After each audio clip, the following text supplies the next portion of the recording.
Hola amigos, bienvenidos a un nuevo vídeo. En esta ocasión vamos a hablar de lo que estáis viendo en pantalla. Vamos a hablar del papel, si es que tiene alguno, de Turquía, de la zona de Turquía, la zona geográfica donde está ubicado el país de Turquía, en la profecía final. Es un tema realmente de actualidad y muy interesante que seguro que os va a gustar y seguramente os va a hacer aprender cosas nuevas o os va a hacer a dar cuenta que cosas que están pasando en el mundo en estas áreas son más relevantes de lo que parece a nivel profético. Vamos con la introducción del canal y empezamos.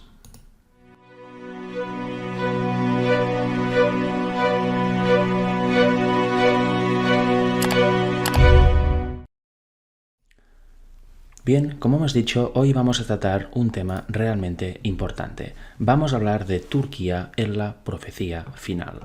Primero debemos tener en cuenta un punto. Primera de Pedro 1, 19 y 20 nos dice que la profecía no es de interpretación privada. En otras palabras, que la aplicación profética, la aplicación de los textos proféticos no son de la interpretación personal que tenga cada uno, sino que la profecía se va dando a conocer a medida que sucede. Los textos se van llenando de contenido a medida que sucede. La realidad, la actualidad, el cómo se cumplen los textos es lo que llena a los propios, es cómo vemos cómo se desarrollan las profecías y cómo todo va teniendo su cumplimiento.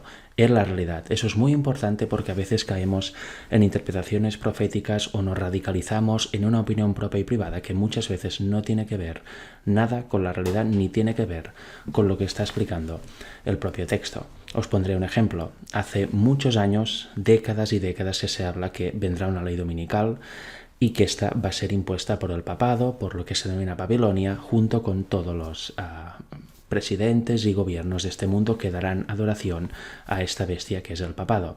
Sin embargo, desde hace unos años para acá, especialmente desde el principio del 2000, pero sobre todo a partir de la encíclica Laudato Si del año 2015, nos damos cuenta que esta ley dominical vendrá disfrazada con todo el tema climático. Vendrá disfrazada de un sábado verde. Todo eso, el tema climático, lo tenemos porque sucede en la realidad y porque la realidad nos indica que será parte de la profecía desde unos años para acá. Eso antes del año 2000 era muy complicado de ver, pero los que estamos vivos en este tiempo vemos que el componente climático tendrá una gran importancia en la imposición futura de la ley dominical. Por eso es un ejemplo de cómo la realidad, la actualidad, lo que sucede, llena de sentido los textos. Si no, a veces podemos quedarnos a oscuras. Y en esta ocasión vamos a hablar, como he dicho, de Turquía en la profecía final. Para ello, vamos a usar eso que estáis viendo ya en pantalla. Vamos a leer las profecías de Daniel y Apocalipsis de Urias Smith. Vamos a leer lo que Urias relata en el contexto de la sexta plaga, donde habla del secamiento del río Éufrates en su libro. Libro, por ejemplo, por cierto, como este es el tomo 2, es donde habla de Apocalipsis, tiene el tomo 1, donde habla de Daniel, libros fuertemente recomendados por el Espíritu de Profecía en la persona de Elena White, con lo cual haremos bien en ver qué bases o qué es lo que dice Urias acerca de profecía en esos tomos. No porque sea una interpretación privada suya, sino que cuando la inspiración recomienda algo es porque ahí hay un hilo de donde tirar. Y también vamos a comprobar si lo que se dice aquí forma parte de su actualidad o de nuestra actualidad. ¿Tiene sentido o es una invención privada? Todo eso vamos a verlo. Para ello vamos a ir a la página 215 de este libro, que es donde está la sexta plaga. Ahí nos habla de la sexta plaga. Concretamente aquí, como estáis viendo en pantalla, versículos del 12 al 16 de Apocalipsis 16. Nos habla así. Dice, y el sexto ángel derramó su copa sobre el gran río Éufrates, y el agua de él se secó, para que fuese preparado el camino de los reyes del oriente. Y vi salir de la boca del dragón y de la boca de la bestia y de la boca del falso profeta 3 espíritus inmundos a manera de ranas, porque son espíritus de demonios que hacen señales para ir a los reyes de la tierra y de todo el mundo, para congregarlos para la batalla de aquel gran día del Dios Todopoderoso. He aquí yo vengo como ladrón, bienaventurado el que vela y guarda sus vestiduras, para que no ande desnudo y vean su vergüenza. Y los congregó en el lugar que en hebreo se llama Armagedón. En este tema de hoy no vamos a hablar acerca de los espíritus inmundos, de los 3 espíritus de demonios que hacen señales para ir a los reyes de la tierra. También Urias lo desarrolla muy bien justo después de terminar la lectura que tendremos hoy, pero nos vamos a centrar solamente en la primera parte, en el gran río Éufrates se secó y qué se puede extraer de aquí, de la profecía. Esto ya es la 6ª copa, estamos en las plagas y ya la gracia se cerró. Vamos a ver qué sucede en esta área geográfica y qué es tan importante para comprender lo que va a suceder tanto antes como de la venida de Jesús, como ya en las plagas, que también es antes, pero ya es muy poco antes. Fijaros, vamos a leer qué nos dice. La 6ª plaga, ¿qué es el gran río Éufrates sobre el cual se derrama esta copa? Algunos opinan que es el río Éufrates literal que corre en Asia, otros que es un símbolo de la nación que ocupa el territorio por el cual fluye dicho río.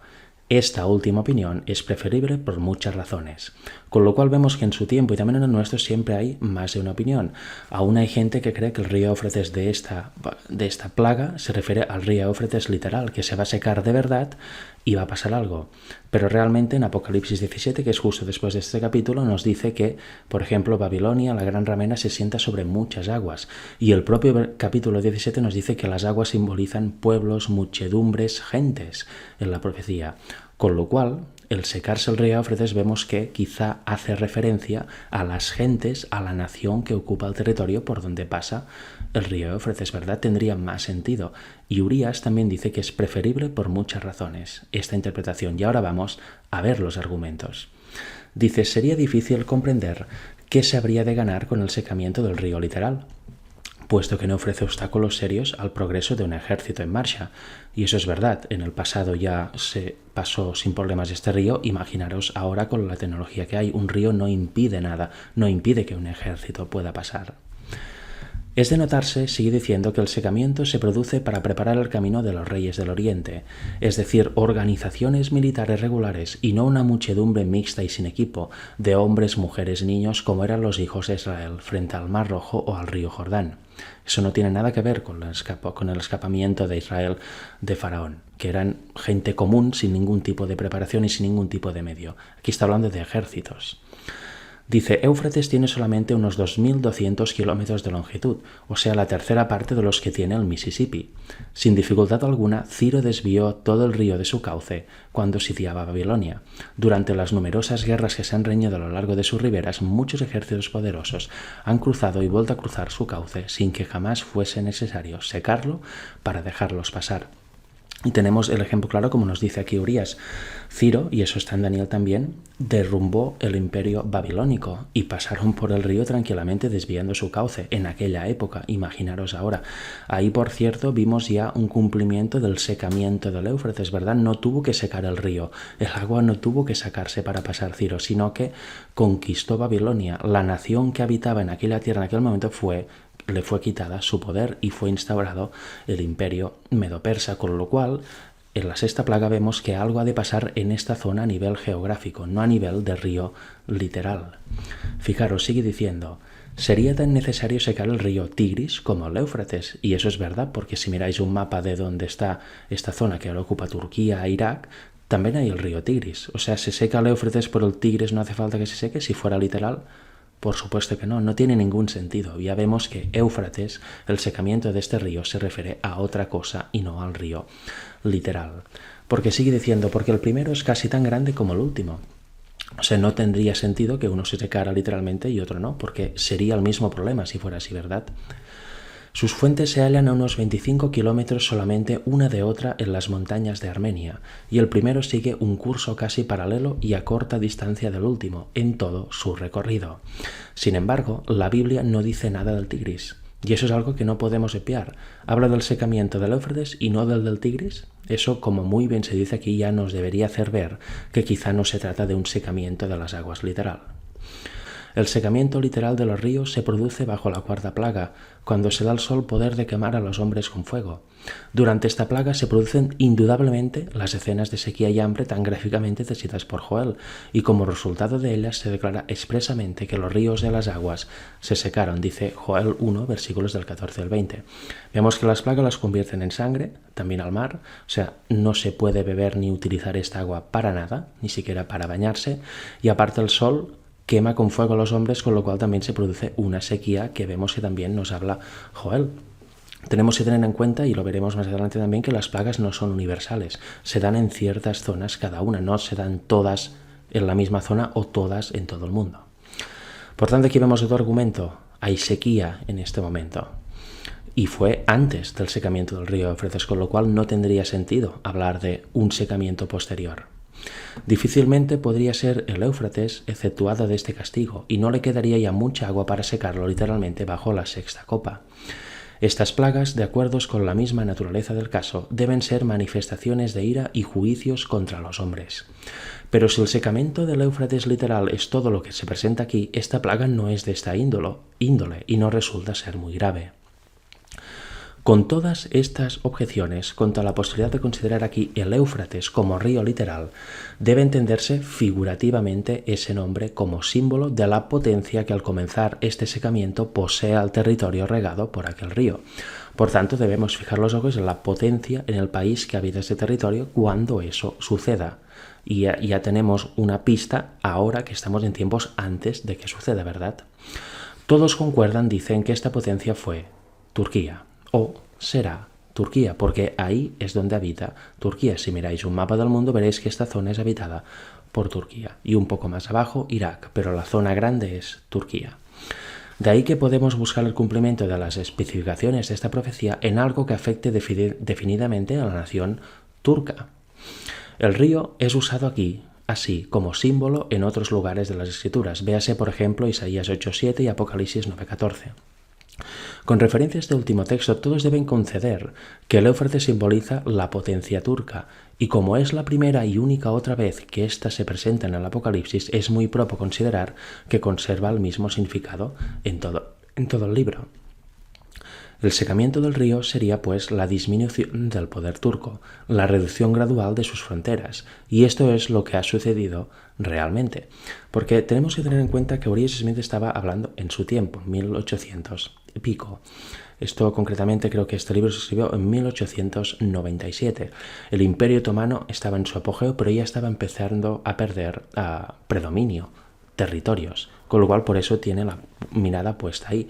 Nosotros también debemos tener la mirada puesta ahí por el hecho de que es el sector geoestratégico más importante del mundo, donde está Turquía ahora, y por la proximidad con Israel y otros territorios en plena evolución, tanto antes como ahora. Y aquí, como es una edición revisada de este libro de Uriah Smith, vamos a ver datos que siguen perfectamente su lógica, pero que son posteriores a su muerte, y nos dan más información que él seguro hubiera puesto en su libro, si hubiera estado vivo, para argumentar aún más a favor de esta posición de Turquía y del Imperio Turco. Fijaros, el Imperio Turco fue perdiendo gradualmente sus fronteras, y eso para nosotros ya es historia, y lo vamos a ver en un momento. Fijaros, dice, en su apogeo, el Imperio Otomán se extendía por el este hasta el Tigris y el Mar Caspio, por el sur hasta Adén e incluía Arabia, Palestina, Egipto, Argelia. Por el norte abarcaba el reino de Hungría, los países balcánicos, Crimea. Turquía guerreó repetidas veces contra los ejércitos más poderosos de Europa con Alemania, Rusia y otras naciones. Elevó sus conquistas hasta el interior de Asia y recibió pedidos de ayuda de la India, pero este poderoso azote de la cristiandad no superó sus límites. En los acontecimientos que produjeron la crisis de 1840 casi se desmoronó y desde entonces ha estado declinando rápidamente. Y ahora vamos a considerar algunas de sus pérdidas. Recordemos que la zona donde está Turquía antes era el imperio del este, la parte del este del Imperio Romano, era cristiano. Pero el mundo musulmán, con la caída de Constantinopla, se apoderó de esas tierras y ahora es completamente musulmán. Eso no lo debemos tener en cuenta para un tema que voy a hacer posteriormente, quizá en unos días, acerca de Rusia, si tiene algún papel Rusia en la profecía final, y también en el hecho de que el Vaticano siempre ha tenido en su mente volver a aquellas tierras para volverlas a tener bajo su poder cristiano, y en especialmente entrar en Israel para llevar a cabo una serie de planes. Eso lo debemos tener en cuenta porque es realidad y es contexto geopolítico. Pero ahora vamos a considerar algunas de las pérdidas que fue teniendo el Imperio el Imperio Otomano. Fijaros, Turquía perdió el Reino de Hungría en 1718, Crimea en 1774, Crimea que por cierto ahora es objeto de disputa desde hace unos años entre Rusia y Ucrania. ¿Por qué será? Grecia en 1832. Rumanía, Montenegro y Bulgaria en 1878. Y ahora vienen los datos que Urias ya no vio pero que se añadieron para seguir su línea profética. Tripolitania en 1912, Egipto en 1914, Mesopotamia le fue quitada por Gran Bretaña en 1917, perdió Palestina en 1917. Siria en 1918, el Echad más o menos al mismo tiempo. ¿Veis? Un montón de territorios que el Imperio Otomano perdió. Se fue secando su poder, se le fue quitando su poder. Algo enorme fue debilitándose cada vez más. De hecho, muchas guerras las ganó gracias a la ayuda de Europa. Si no, guerras, por ejemplo, contra Rusia las hubiera perdido y Rusia hubiera invadido y dominado aquella zona. Dice, al finalizar la Primera Guerra Mundial, los Dardanelos y Constantinopla fueron internacionalizados y la capital turca se trasladó a Angora. Turquía recobró de los griegos la Anatolia occidental, inclusive Esmirna, recuperó la porción occidental de Armenia y las fuentes del Éufrates, como también su antigua capital, Constantinopla en Europa y una porción de Tracia. Pero aún así le queda poco territorio a este imperio, que fue una vez poderoso. Recuperó algunas tierras, pero aún así ya no es lo de antes. Su dominio se ha ido reduciendo provincia tras provincia hasta que le queda apenas una sombra de sus antiguas posesiones. Por cierto que la nación simbolizada por el Éufrates se está secando. Con lo cual aquí vemos el contexto geopolítico, la historia ya para nosotros nos muestra cómo se va cumpliendo la profecía, cómo la profecía iba y va avanzando. Y vemos solamente que el tema del Éufrates se sacó es algo que ha de suceder en aquella zona geopolítica. No es algo espiritual, no es algo literal tampoco, siendo el Éufrates el mismo río, no es algo que no tenga que ver con geopolítica. Dice, pero se puede objetar que mientras contendemos por el carácter literal de las plagas, vemos un símbolo en una de ellas, y así la hacemos simbólica. Y eso está pasando mucho. Claro, entonces hay un símbolo, como es este caso el río Éufrates, con lo cual toda la plaga y todo el capítulo se convierte en simbólico. ¿Es esto correcto o debemos discernir entre qué es simbólico y qué no? Pues obviamente debemos discernir. Él dice, y muy bien acertado, contestamos que no. Porque haya un símbolo en una de las plagas no quiere decir que toda sea simbólica, sino que esto es un símbolo pero lo otro no debe por qué serlo. Dice, es verdad que bajo la sexta plaga se introduce una potencia en su forma simbólica, así como sucede bajo la quinta, donde se menciona la silla de la bestia, que es un símbolo bien conocido, o como leemos también en la primera plaga, algo acerca de la marca de la bestia, su imagen y su adoración, que son también símbolos. Todo lo recalcamos es que los castigos resultantes de cada copa tienen carácter literal. No es algo espiritual, no es algo místico, aunque las plagas estén bañadas por símbolos. Las consecuencias, los castigos son literales, con lo cual suceden en algún lugar y tienen una aplicación práctica. Es obvio, ¿verdad? En el caso de la sexta plaga, esto es así como en todas las demás, aunque las organizaciones que sufren estos juicios pueden ser presentadas en su forma simbólica, como es el caso. Río Éufrates simboliza lo que actualmente es Turquía. La batalla del Armagedón, vamos a entrar en otro apartado de esto, porque también es muy interesante. Hoy en día ya no se dicen muchas cosas de las que hemos visto aquí. Dice, puede preguntarse, ¿cómo quedará preparado el camino de los reyes del Oriente por el secamiento con succión del poder otomano? La respuesta es obvia. ¿Para qué se ha de preparar el camino a estos reyes? ¿No es para que suban a la batalla del gran día del Dios Todopoderoso? ¿Dónde se ha de pelear esta batalla? La respuesta del profeta es que los que pelean esta batalla serán congregados en el lugar que en hebreo se llama Armagedón. Este nombre proviene del antiguo valle de Megido, donde en tiempos del Antiguo Testamento se riñeron tantas batallas decisivas según lo atestigua la historia. Acerca del nombre de Armagedón dice Lyman Abbott en un diccionario de conocimientos religiosos. Este nombre se da a la gran llanura de la Palestina central, que se extiende desde el Mediterráneo hasta el Jordán y separa las tierras del Carmelo y de Samaria de las de Galilea.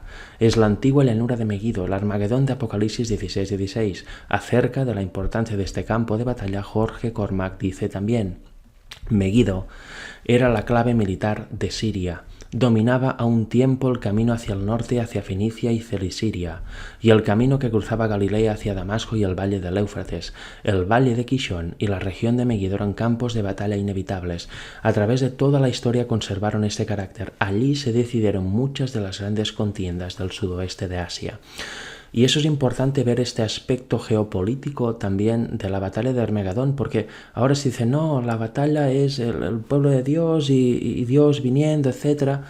Todo lo espiritualizan de una manera que no tiene fundamento en los valores adventistas originales, sino que son fruto de otra interpretación y de otras influencias de interpretación profética que nada tienen que ver con la realidad, donde las consecuencias literales muchas veces se obvían o todo se lleva a otro terreno y no al terreno geopolítico, el cual es básico para entender también la profecía. Hay los dos vertientes, la vertiente que afecta al pueblo de Dios y todo lo espiritual, y también la vertiente geopolítica. Eso también lo vemos en Daniel 11, sobre todo los versículos finales.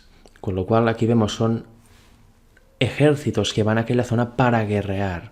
¿Y quién viene en la séptima plaga? Pues en la séptima plaga retorna Cristo. ¿A qué van a aquella zona estos ejércitos? Entre muchas otras razones, pues también a intentar derribar a Cristo y a sus ángeles, pero no es algo tan espiritual que no deba tener un cumplimiento geopolítico. Cuando se va a esta zona también es para conseguir algo más. Fijaros, dice, admitiendo que Megiddo era la clave militar de Siria y que dominaba los caminos del cercano oriente, el lector tendrá sin embargo interés en saber por qué, además de la declaración profética directa de que la batalla final se peleará allí, esta región haya de ser escogida por las naciones de la tierra como escenario del último gran conflicto. ¿Por qué se tiene que ir ahí y no se va, por ejemplo, no sé, a Nigeria o a Bolivia? ¿Por qué siempre todo confluye ahí, en la tierra, en la antigua tierra de Palestina, en el Oriente Medio? ¿Por qué todo está ahí? Para responder a esta pregunta lógica, sometemos las conclusiones de otros escritores cuyos años de investigación acerca de las razones sociales, económicas y políticas que inducen a las naciones a pelear los hacen acreedores de nuestra consideración. Y ahora vamos a ver algo muy interesante porque era en el pasado y también es ahora. Siguen los mismos problemas, todo sigue igual y todo el fondo es el mismo. Por eso este hilo de Urias Smith es tan bueno considerarlo y seguir tirando de ello, actualizándolo, porque realmente ves que el camino marcado es correcto. No debemos irnos por otro tipo de interpretaciones que se alejan del texto bíblico y te alejan, digamos, de la realidad, llevándote todo a un terreno espiritual y donde, bueno, prácticamente no sabes en qué punto del rollo profético nos encontramos. Dice, con la caída de la soberanía otomana se volverá a suscitar la eterna cuestión de la posición del Asia Menor. Esa tierra es el corredor entre Europa y Asia, a lo largo del cual han pasado la mayoría de los conquistadores europeos, que invadieron el Asia con la sola excepción de los rusos, y la mayoría de los conquistadores asiáticos que invadieron a Europa. Notemos ahora la opinión que acerca de Constantinopla y sus alrededores han sostenido durante mucho tiempo H. Huntington Powers, que dice, Constantinopla, con su estrecho tributario, es el sitio más estratégico del mundo. Y es que si veis un mapa de Turquía, separa Asia de Europa. Y ahora está haciendo como de mediador o como de equilibrio entre los dos grandes continentes y todas las reyertas que se producen al lado asiático y todo lo que se intenta en el lado europeo. Es como una especie de frontera natural, con lo cual si cae Turquía y se pierde esta estabilidad, ¿qué va a pasar? ¿Verdad? Es el lugar más estratégico del mundo, también a nivel comercial, en todo. Cuando Napoleón y el zar Alejandro se sentaron en Tilsit para dividirse el mundo entre sí, Alejandro dijo a Napoleón, según se afirma, denos o quítenos lo que quiera, pero denos Constantinopla. Mi pueblo está preparado a hacer cualquier sacrificio por Constantinopla.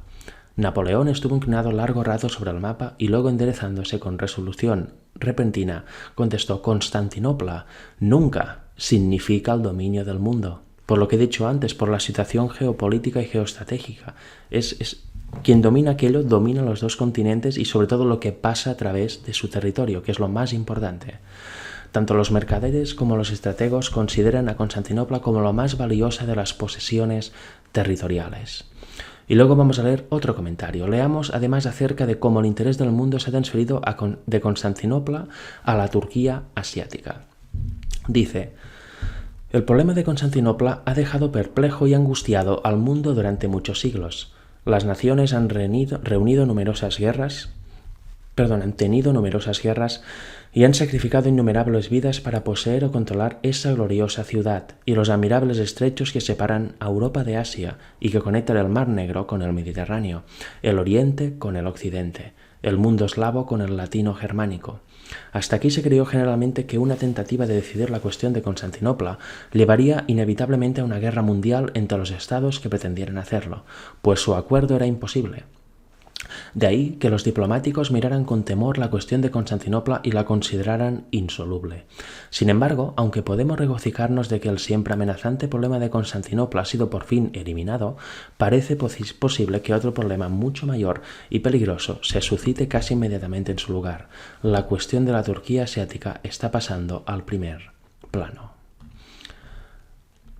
Y nos sigue diciendo, debido a que el territorio durante tanto tiempo ocupado por los turcos domina las grandes rutas comerciales de 3 continentes, fue siempre codiciado por cuantos ambicionaron llegar a ejercer el dominio mundial.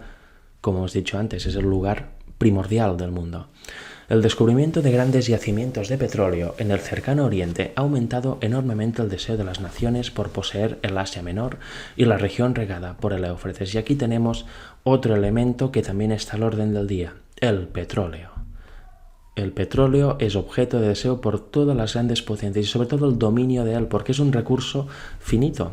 Un día se va a acabar y ya se está acabando. De hecho, con lo cual aquí vemos los grandes yacimientos de petróleo son lo que producen tantas veces, y ya lo hemos sabido en nuestra historia reciente, guerras en este sector. Todo no por derribar regímenes o por intentar llevar la paz al territorio, no, sino para dominar el petróleo. Luego la gente de ahí que se espabile, ese es el fondo, ¿verdad? Y fijaros qué texto nos cita. Dice, en verdad, el descubrimiento de que las palabras de Job 29:6, que dice, y la piedra me derramaba ríos de aceite, no era una hipérbole, sino una verdad literal.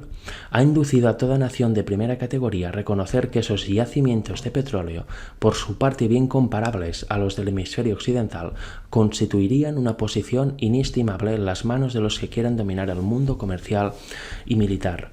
¿Veis qué visión ya en aquellos tiempos? ¿Y cómo se ha cumplido perfectamente y aún es así? El petróleo, el gas, estas piedras que derramaban ríos de aceite en Job. ¿Será que Job descubrió petróleo también? ¿Tenía petróleo ahí? Era un gran magnate Job.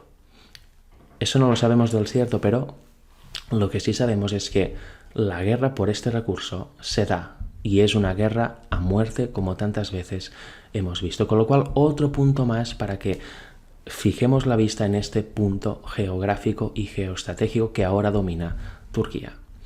Dice, pero ¿por qué se habrían de interesar los reyes del Oriente en esa cuestión que afecta en forma definida al cercano Oriente? No nos olvidemos de que la historia nos dice que 3 veces ya fue invadido el cercano Oriente por conquistadores orientales y que esas invasiones dieron ricas recompensas a los invasores. En vista de que todo el Oriente está en trance de renacimiento, no es ilógico que sus gobiernos también codicien el oro líquido del Valle del Éufrates. Y es así. Siria, Israel, Irán sobre todo. ¿Y contra quién guerrean? ¿Contra quién son enemigos? Estados Unidos, Europa, luego está Rusia que los apoya, China también, la India. ¿No hay este conflicto ahí antes y ahora? Siempre está en evolución y esto un día va a explotar por completo. Y no solo por eso, sino por otros temas. También la profecía nos indicaba este lugar como para ponerle el ojo, para que estemos atentos a lo que sucede en este lugar. Y no ha habido hace años atrás las primaveras árabes, toda la entrada de Estados Unidos desde el 2001 en Irak, luego Siria, el Estado Islámico. No se ha cumplido ya muchas cosas ahí. No estamos viendo que el camino marcado va hacia ahí. El papel de Turquía ahora como de intermediario se mantiene neutral entre Rusia y Ucrania, pero también tenemos otro papel contra Israel. No hay un caldo de cultivo que un día va a explotar. El Papa hablando de Turquía también. Hace unos años, creo que era 2015, que hubo un golpe de Estado en Turquía para derrocar a Erdogan. Fue el golpe de Estado subyugado y hicieron una limpieza tremenda de opositores, pero el Papa también estaba por ahí cerca hablando de Turquía. ¿Será todo casualidad? Por supuesto que no. La profecía nos hace mirar aquel lugar para que estemos atentos a los sucesos geopolíticos y geoestratégicos que ahí suceden, porque el objetivo final es Israel. Como siempre, todo el centro de la profecía en la Biblia es Israel. Algo sucede en aquel territorio. Evidentemente también hay el Israel espiritual cuando se habla del pueblo de Dios, ¿verdad? Todo el creyente de verdad en la Biblia en el mundo. Pero la situación geopolítica aún nos lleva siempre ahí, aquella zona del Medio Oriente. Fijaros, dice, en una entrevista concedida por el general británico Sir Ian Hamilton a Kingsbury Smith, corresponsal de la agencia noticiosa internacional International News Service, mientras el general Hamilton hablaba de la amenaza que para la civilización occidental y europea representa la penetración asiática, predijo que el lugar donde Europa intente detener la penetración asiática llegará a ser el último campo de batalla de todo tiempo y señalará el fin de la civilización. Dijo además: he estudiado cuidadosamente el mapa y el lugar más propicio para que Europa haga frente y rechace al Asia se llama Megiddo, o en algunos mapas Armagedón. De lo que dicen estos escritores parecería desprenderse que si ejércitos poderosos como los que podrían movilizar los reyes de la tierra de todo el mundo se hubiesen de reunir en alguna parte situada entre el antiguo valle de Megiddo y las vastas expansiones del valle de Éufrates y del Asia Menor para pelear la batalla de aquel gran día del Dios Todopoderoso, se cumpliría ciertamente la profecía en lo que se refiere al territorio designado por el término Armagedón. Y es que el territorio Armagedón no es algo simbólico, no es algo ficticio, es en aquella zona de Oriente Cercano, Oriente Medio, Oriente Próximo. Durante siglos, los territorios de Palestina y del Éufrates han estado bajo el dominio de gobernantes mahometanos responsables ante la nación turca. Es por lo tanto lógico creer que Turquía llegará a su fin antes de que los reyes de la tierra hagan desembocar a sus ejércitos en aquel territorio. El fin de Turquía prepara el terreno para la batalla del Armagedón. Y fijaros qué interesante, ¿verdad? Es realmente impresionante cómo ya los pioneros, en este caso Urias Smith, y también la revisión posterior, porque este libro se sacó revisado en 1946, pues aún seguían esta línea de pensamiento y de interpretación profética, en donde el apartado geopolítico no se desecha, sino que es una parte esencial, porque es donde vivimos. El mundo se mueve por geopolítica, intereses económicos, etc., con lo cual eso debe estar dentro de la profecía, porque nos ayuda a ver cómo ésta se va a cumplir también. Y aquí vemos claramente la importancia y la literalidad de este territorio que ahora ocupa Turquía, para que cuando ésta ya deje de existir, cuando sea exterminada, pueda pasar a ver la gran guerra en el valle de Megiddo, que se conoce como Armagedón. Vemos como clara señal que Turquía va perdiendo su poder y que cuando lo pierda completamente va a quedar el camino libre para que pasen esos ejércitos. Y eso ya será en la sexta plaga, poco antes de venir Jesús al mundo a buscar a su pueblo por segunda vez. Debemos tenerlo claro tanto cuando leemos Apocalipsis como especialmente Daniel 11 capítulos finales o versículos finales, que hay una doble vertiente. Hay una vertiente geopolítica y hay una vertiente que afecta, que es más de hablar de lo que le pasa al pueblo de Dios, porque todo converge ahí.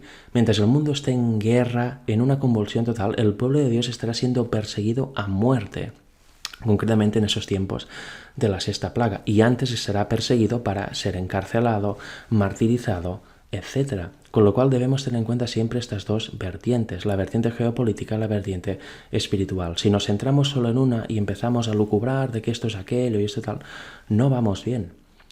Elena White nos dijo que vayamos a leer los libros de Daniel y Apocalipsis de Urias Smith, por algo es eso, y cuando lo dice alguien inspirado por el Espíritu Santo, debemos hacer caso y debemos ver el camino marcado ya por nuestros pioneros y que vemos que en nuestra actualidad, en el año 2022, tiene más sentido que nunca. Para nada se ha perdido la aplicación geopolítica de estos textos.